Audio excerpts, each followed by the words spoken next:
This episode is sponsored by AJ CRM.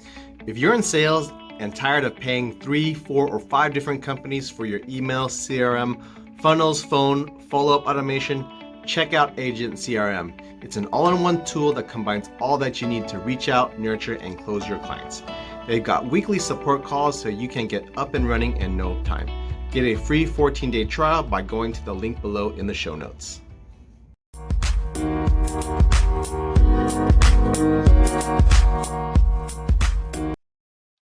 Hey everyone, this is Dan with the Intentional Entrepreneur podcast. Today we have a very special guest. He's a serial entrepreneur with a passion for digital marketing and organic lead generation. He grew the Guerrilla Agency into the leading SEO agency in Minneapolis, and within 4 short years, he turned that venture into a multi-million-dollar exit. Now he's turned his sights on applying those same innovative agency systems and processes to his latest venture, Small Business Bonfire, a company that focuses on helping entrepreneurs start and scale their businesses through free resources, actionable articles, and low-cost courses. I do want to welcome to the show AJ Silber. Dan, thanks for having me, man. It's my pleasure. And when I read your bio and your journey so far, I knew I just had to have you on the show. And today we're going to talk about scaling a business, which is not always easy, especially in the service-based business. Yep. But before we kind of get into all the nitty gritty, can you share about your story and how you got to where you are today? Yeah, definitely. So I was actually, I remember it very vividly. I was at the gym, I was on the treadmill, and I was listening to the Tim Ferriss podcast.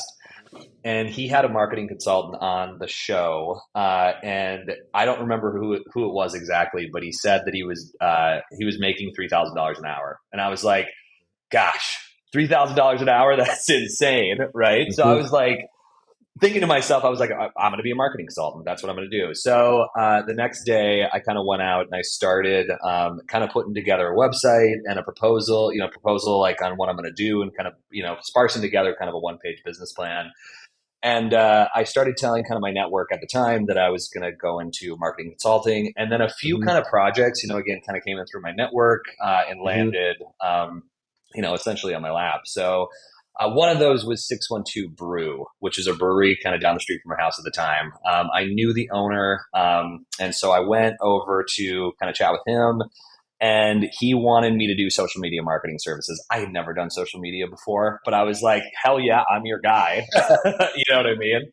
Yeah. Always flying by the seat of my pants, right? Kind of that mentality of like, jumping off the cliff and building the plane on the way down. Mm-hmm. So I went home, I built this super long proposal, put it on his desk. And I think at the time I was like, I want $1,400, a month to do this service, right? Mm-hmm. Which is the most money I've ever made in my entire life. So he said yes. And so I was like, oh my God, now I'm a marketing consultant. This is what I do. And at the time I was really doing like, social media marketing. I would do SEO. I would build websites. I would essentially do it all. If somebody said, hey, I wanted you to come over and paint my porch, I'd do that for money, Yeah. So then fast forward 6 months, I kind of decided like, hey, listen, I think instead of being more of a consultant, I really wanted to build an agency. I wanted to build kind of a business and a team around this. Mm-hmm. And that's always kind of been my passion. So I rebranded that from essentially like me/the launch is what it was called at the time, to the Guerrilla Agency. And we really honed in our services on SEO. And the reason that we did that, at the time was, I had several different social media marketing clients, and the thing with social is that there's a ton of, even just in Minneapolis, there's a ton of really successful social media agencies, but they work with a lot of bigger brands, and they have kind of reputation to work with some of those bigger brands from an organic social standpoint. I did not, and small businesses really aren't going to pay, or weren't really willing to pay me for likes and follows, right? Yeah. They wanted to grow their business via leads. And a big way to do that, especially for local businesses, is through SEO and SEM kind of as a byproduct. Mm-hmm. So I niched down. So that was a big thing kind of that from a success standpoint, right? We were no longer everything to everyone. We were, we were something to everyone. And so over time, we really kind of honed that into really working very much specifically with like service-based businesses. So a lot of our, clientele was like roofers, right? Windows, home services companies, law, was a big one for us too. So attorneys, and a lot of kind of those professional service based businesses. So then we Hmm. kind of, over time became something to someone, which was those guys. And so, yeah, over the course of 4 years, we scaled that business, or I scaled that business, and then, had a pretty successful exit in 2022. So I couldn't be more happy about it. Yeah, yeah. So obviously, you had to scale your business in order Yep. to, get provide the services that you wanted, and from becoming a kind of a one-man shop into a full agency. Can you talk a little bit about, um, scaling a service-based business, right? And essentially multiplying yourself. And what role did you end up taking? Did you end up in sales? Did you end up as CEO? Did you end up with all Yeah. the above? Yeah, yeah. No, for sure. So really for me, very early on, Mhm, I had read the E Myth. If you've ever mhm, read the E Myth, I think it's required reading yeah, for entrepreneurs. mhm, And so I wanted to essentially get myself out of the day to day as quickly as possible so I could be working on the business instead of in the business. And mhm, so I really think that from a service based business standpoint, or to like, generally all businesses, there's really like three things that you need, or technically four. But it's how are you getting leads? How are you generating, sales, and getting people in the door, right? How are mhm, you closing leads? So how are you mhm, actually facilitating the close and getting people, to sign up or buy? And then, how are you facilitating your service, and is your product good, right? So is your service mhm, actually good? So it's mhm, kind of those four things. And if you can nail down those four things, I mean, you can scale exponentially. mhm, And so what really like enabled us to scale really well is that we focused, kind of on that first thing, which was how are we going to get leads in the door?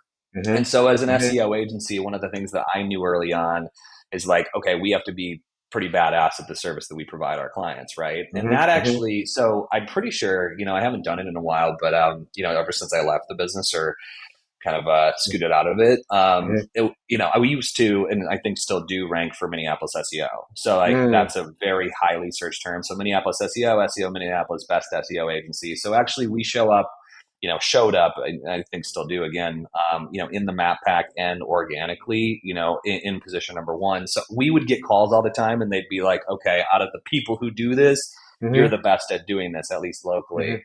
mhm. So Yeah. we put a really heavy emphasis on that, kind of drinking our own Mm, Kool-Aid approach, mhm, again, in order to get kind of leads in the door. And then my background has always been sales. My dad, mhm, has been a salesman. I grew up kind of in that sales mhm, household. Everything that I did throughout college, internships wise, was in sales. I worked for a short period of time doing software sales, and then I just have a kind of a natural knack for sales, and I'm also very interested in learning more about that. So I was always kind of our closer. And to be honest with you, from a scaling standpoint, when you're starting a business, that would be my, again, like my recommendation is always like you need to be the one selling until mhm, you can scale past needing to be the one who sells. mhm, Or mhm, like for us, like we scaled up to a multi-million dollar agency, and I was still the one doing sales, right? And I think that kind of then leads me to those other two pieces, which is like, you can really like minimize churn rate by having good systems and processes, and then again, like having a good service that you actually provide. So like once you have that, you can keep clients, and then that enables you to again like scale further. Because if you're missing like the leads in, but then you've got a really good service and people are never leaving, then hey, you can scale slowly, right, by getting mhm, mhm. referrals. Yeah. But the faster that you can get leads and the faster you can close them and the faster you can have a good quality product, right, the further you can Mhm. scale, if that makes sense. Yeah, yeah. What was your first hire when you started building out your team and went from a single shop to agency? Yeah, that's okay. So my first hire, it's kind of an interesting, it's very specific to like Mhm, us. I'll tell you actually too. So my first hire was a writer because I at the time was doing a lot of the writing. And so from an SEO standpoint, from a social standpoint, like it's a lot. We had to write a lot. And especially like this is like pre AI. So there wasn't like, kind of this, again, like I can write more now because of artificial intelligence and, using like ChatGPT or Jasper. But like at the time, they didn't have that. So I was sitting down there for like, if we're writing 4 blog posts a month for clients, right? It's 1,000 words. I mean, I'm outsourcing that. At the time I was doing a lot of outsourcing or I was writing it myself. mhm, So my first hire was like essentially a writer. And then I think my second hire was a writer as well. So it was like getting kind of writers in the door. And the reason that, I think, preemptively answering a potential question that your audience might have is like, for me, why did I hire that person, or when did I think it was a great time to hire them? It's when like the amount that I was spending on freelancing like equated to like being able to hire a full-time employee. So like, Hmm. Hmm. hey, I'm like hiring these freelancers. I'm spending $4,000 a month on freelance work. And an employee is going to cost me $4,000 a month, and I can get 25% more output. Like that was Hmm. kind of the decision to hire internally. That makes sense. Hmm. Okay. Okay. And then, um, was was was it the monthly return revenue that made your business kind of a right target for acquisition, or how did that process come about? Did you approach someone else? Did they approach you? Yeah, yeah. So really, it was I had been contacted by a company called We Are Barney. Like 2 years into running the business, they specifically sell agencies. They do M&A for agencies, and at the time, I just gave them kind of some rough numbers, and they were like, hey, it's worth, I think at the time they were like, it's worth north of $1 million, and I was like, damn, a couple years in, like north of $1 million if I sold this thing right now, and I kind of just kept that in the back of my mind, you know what I mean? Like, and as we started to kind of grow, so that was kind of that first, like, again, 2 years in, that was like, oh wow, I actually have something that's an asset that's worth, money on paper. So then, really like the process kind of went where I got to a point where we had scaled up to, I think we had the height of, the agency, we had about 16 employees or so. And I knew, I had another business that I had spun off, kind of this small business bonfire thing that I'm currently working on. And I just became like really excited about that. And so what I ended up doing is, I ended up reaching back out to We Are Barney, and they kind of got back to me. We went through the process. We put the business out for sale, and then Phil Singleton, who now ended up buying it, reached out right away. He was super excited about it. We had a bunch of interest because of our EBITDA number. So like our business was sold, yeah, on a multiple of EBITDA. So our EBITDA number was solid. I think there's a couple of reasons why we were super attractive. And first and foremost is that our EBITDA number was super solid. So like focusing, I think again, like a lesson that I tell a lot of younger entrepreneurs is like, Hmm. hey, this business is meant to make you money. Like you need to start, making money. Again, even if you're not interested in selling, I mean, you need to, right, have cash flow in the door. So our EBITDA number was solid. And then the other piece is that I had worked myself over the course of 4 years. I worked myself out of the day-to-day operations. So like Hmm. a lot of Hmm. this stuff was being handled by the team, which made it very like turnkey, right? Which is a Hmm. big Hmm. thing when if anybody's trying to sell their business, like if you're the judge, jury, and executioner in your business and you're doing pretty much everything, it's really challenging to sell that business, because you're really irreplaceable, at that Hmm. point. So Hmm. I Hmm. had made myself very replaceable. So it was kind of those two things that made it pretty attractive, if that makes sense. Yeah, yeah, for sure, for sure. And I think the next question I was going to ask was, um, it's kind of related about being replaceable or not replaceable, but also, what was there concern or um, whenever someone sells a business, the employees kind of freak out, right?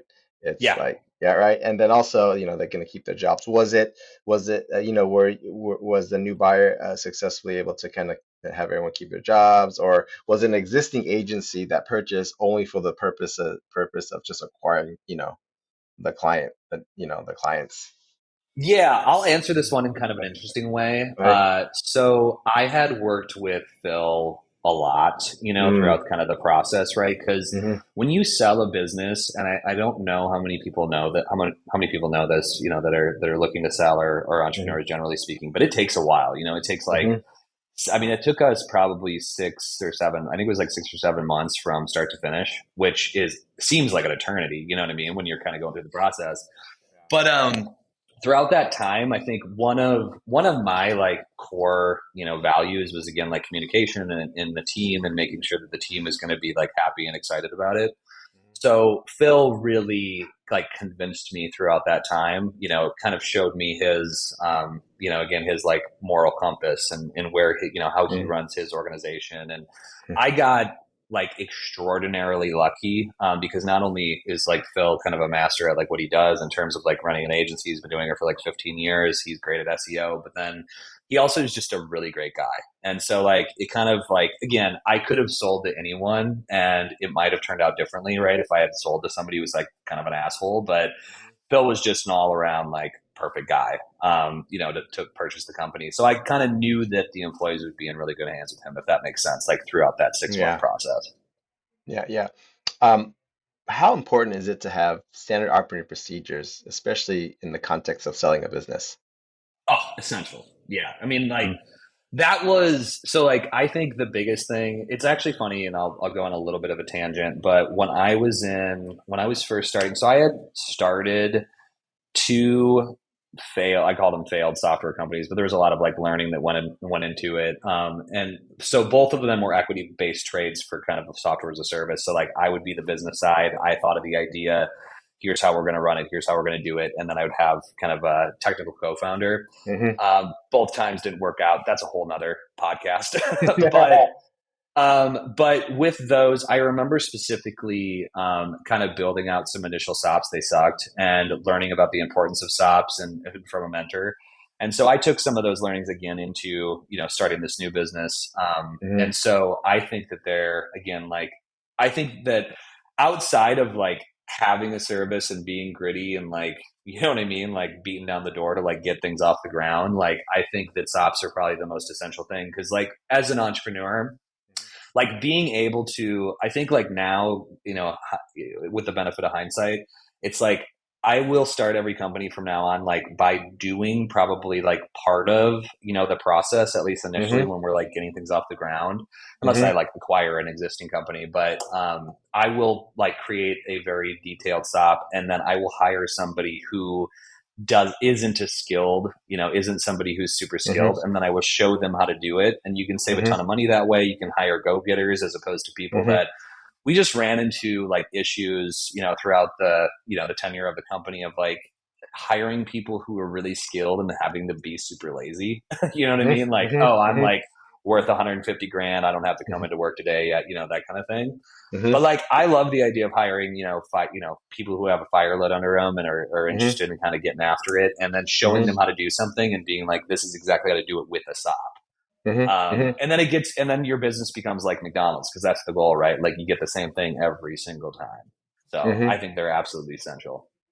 For sure, for sure. I know when hired my first person, that's one of the things we focused on is especially just getting a platform, right? And says that, all right, here's all the things you need to know. If you have questions, ask me, but before you ask me, go to this, file or this document or something Yep.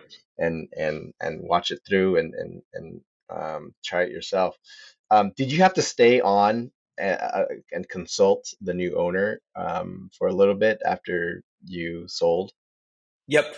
Yeah, I Yeah. did. So Yeah. Yeah. I was in, I had to stay on for a year. So actually Mhm. it was last July. It was last July, August, kind of that time frame when I had actually left the business. I had been transitioning kind of out for, the last 3 or 4 months there. But, for the Mhm. first 6 months, I was like really heavily in the day to day operations.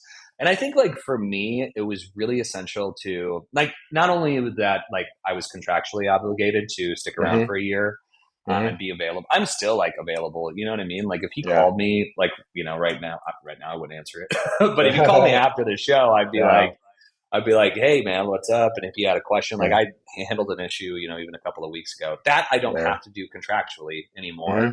But Yeah. like I Yeah. think telling you that to Yeah. kind of provide a little context to the fact that like I wanted this thing to succeed as much as he did. Mhm. Like I didn't want the Yeah. legacy of me and the gorilla to like go to waste if I wasn't there to help out. If that makes sense. Sure. Sure. Yeah, for sure. When you look back at scaling the Guerrilla Agency, was there one or maybe two things that you had wished that you had done over or done differently? Ooh, yeah, I've got a good. So I think and this is very specific to our business. but, and this is kind of a little bit of an interpersonal story, but we had scaled up to 16 employees. We had a head count, we had a big office. Mm-hmm. And I think that a lot of that, again, in hindsight, was like a little ego driven. You know what I mean? Like, okay, we've got this, I would literally, and again, like, I'm not afraid to say that like this was wrong, but like I would go, when I was in conversation, people would be like, "Oh, you run a business," and like you can run a business with one person, right? Or you can make, $100 a month and you run a business. But I was always like, "Yeah, I run a business. We have 16 employees. You know what I mean? We have 17 employees. We have like," and it just like I think a lot of that was very ego driven and kind of a little bit of backwards thinking. Fast forward to now, like, again, with the ability or the availability of hindsight, I think like my new kind of mentality is like, the last resort is hiring, right? Like, what have I thought through every single thing that I could possibly do not to hire somebody? Mm-hmm. Because, a lot of times they can, I mean, I don't think a lot of, at the time, like I just didn't know like how much effort and energy went into training people and like building teams and the structure of the organization and things of that nature. And so what we ended up doing is we had 16 employees and, it didn't make sense anymore to have all these writers on the team because the availability of like AI writing kind of just started to like take hold, and we just had so many writers and they're just so hard because they get burnout and they have issues and they're all like Mm-hmm. it's really hard to manage them is all I'll say about that. Yeah, But yeah, so yeah. so I ended up like letting all of my writers go except for one in like Mm-hmm. over the course of like a couple of weeks. And I felt terrible because it's like that was my fault. Like I shouldn't have hired them in the first place. But so we Mm-hmm. outsourced a lot of the writing and it just went so much smoother. I had like one manager to manage the whole thing. And she was Mm-hmm. a writer and she was phenomenal. Right. Mm-hmm. So that was probably a big thing for scaling is like, hey, how can you have other people? And I get it, that doesn't work for everybody, but like, Mm-hmm. especially when it's commodity stuff like writing, like, how can you have somebody else do it? And, you might pay a little bit more, but your overall, cost of that is much lower than an employee and training Mm-hmm. and, all that other good stuff. So that's probably something that I would have done differently for sure. Yeah. How important is it to have kind of your house in order? Or let me ask you a question. The question is this a different way.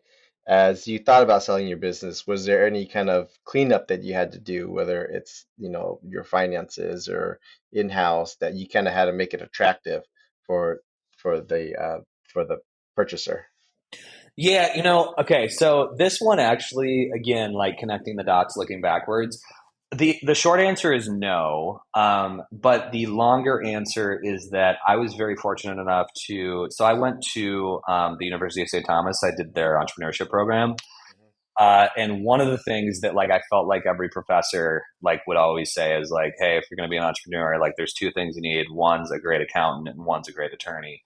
And so I was very fortunate to find a great attorney in Ernest Grumbles, which is probably the best name in the entire world. I love it. And then through my network, I connected with an accountant, and so ultimately, like I had an accountant from day one. I probably didn't even need an accountant in day one, but it was like I connected with the accountant. It was like at the time, I think it was like $500 a year or something like that. So I ended Mm, up, yeah, it was very that's very well, it was good. Yeah. inexpensive for me, and then that actually ended up. Well, I ended up paying a lot more later on, as we had Yeah. actual Yeah. books. Yeah. But yeah, no. So I didn't have anything to clean up. It was like, hey, Yeah. here's all my stuff. And to be honest with you, so when we went through the due diligence phase, which by the way is like, I mean, you have to uncover every scrap of paper and every Hmm. file and everything that's ever Hmm. happened in the last 3 years in your business. So like I had to do, that was easier for me, I think, than, somebody who has a huge filing cabinet of receipts. You know what I mean? It was Hmm. just like, oh, I talked to my accountant and I was like, hey, can I get this information? My attorney, can I get this information? And then Hmm. kind of compiled that stuff over the course of a couple of days. But it was, yeah, it's a lot, that like phase of the process. Yeah, yeah. As we kind of finish up talking about scaling your business and exiting, what are some kind of parting thoughts you want to share to our listeners about, how to grow your business without losing your mind? Yeah. Yeah, I think, sales cures all. That's what I always Yeah, say. Yeah, yeah, big thing. I mean, yeah. I think you could have a crappy service and I think you could have a really crappy process to go along with your crappy service. And if you can get leads in the door and you can sell, right? Like that stuff is fixable. You know what I mean? So if you can Mm-hmm. figure out a way to like market and sell, those are kind of the two big things. And so again, like in starting a new business, like those are, obviously, I have a good product and service that I'm offering, Mm-hmm. but I'm really heavily focused on always on the marketing and sales side. Like, how am I going to get this out the door? How are people going to know about it? That kind of thing. So that would probably be my parting thoughts for scaling a business for sure. Yeah. Hey, we're here with AJ Silber. Can you tell us a little bit about what you're doing with Small Business Bonfire and the entrepreneurs in America? Yeah. So Small Business Bonfire is, so I acquired that site and initially it was sort of, just a blog. Mm-hmm. But now I'm kind of transitioning it to be kind of my own brand. And really what I'm attempting to do is I'm actually moving kind of away from, call it like, your 1 to 5 million to $10 million businesses that we were helping with Gorilla, and kind of moving Mm-hmm. down to, the businesses that are trying to scale to $1 million. So anybody that's kind of, south of $1 million in yearly revenue, I'm trying to help them, get to 1 million plus. And the way that I'm doing that is essentially by providing all of the tips, tactics, strategies that I've learned throughout, my tenure in business, Mm-hmm. and really, offering that up for the most part free on the website in the form of like standard operating procedures that I have as downloads, like a free, free newsletter called the Bonfire Field Guide. And then I'm kind of in the process of building out some courses around, those two things that I said were essential, is like, lead generation and sales, and how to do some of that stuff. So that's really kind of what I'm working on now for the most part.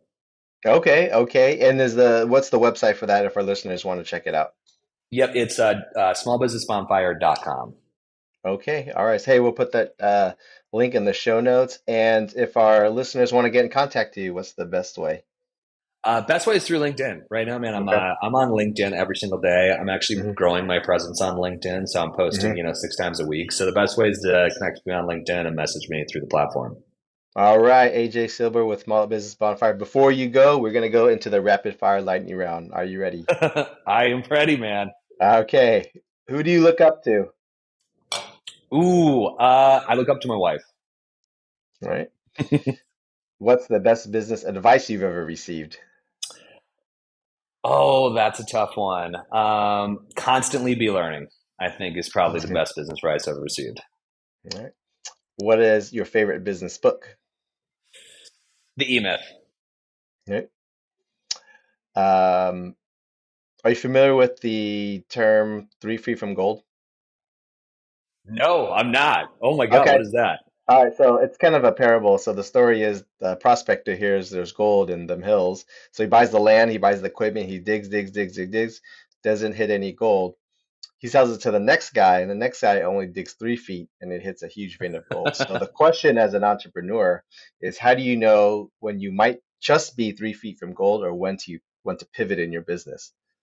I usually say I kind of go off of Kevin O'Leary's Okay. mentality here. I usually go off time. If you've been spending 3 years on a business and it just hasn't hit, Hmm. it's time to pivot. From anything that you're doing currently. I think also, just on the back of that is like listening to your customers. If your customers Hmm. are asking for different stuff, like Hmm. always be actively listening to your customers, putting out customer surveys, doing things of that nature. And if they're asking for something different, then provide something different.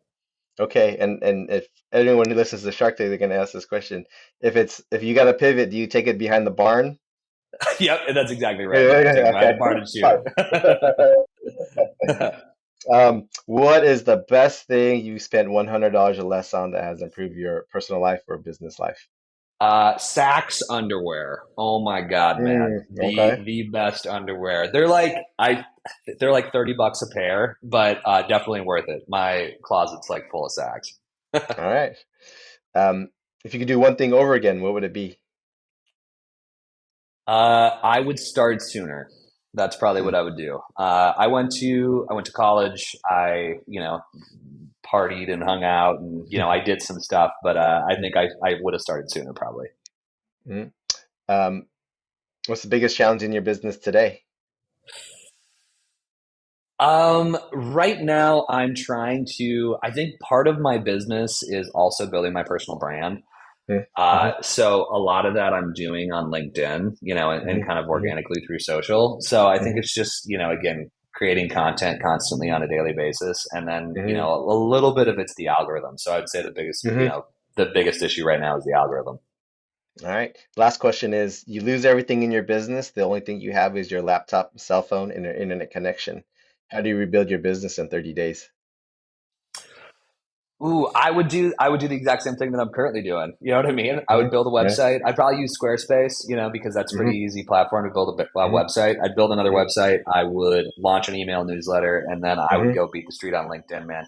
Social selling is like huge for me, and I think like the Hmm. wave of the future. And so I would, I'd be consistently putting out content, and then I would look for my ideal prospects on LinkedIn, and then I would sell socially to them. And if I've got a newsletter or actually a couple of blog posts on that, if you want to check that out, but All right. Thank you, AJ, for hanging out with us from Small Business Bonfire. And thank you for all the stories and your wonderful success and inspiration. And hopefully, you can talk again soon. yeah, beautiful, man. Thank you so much.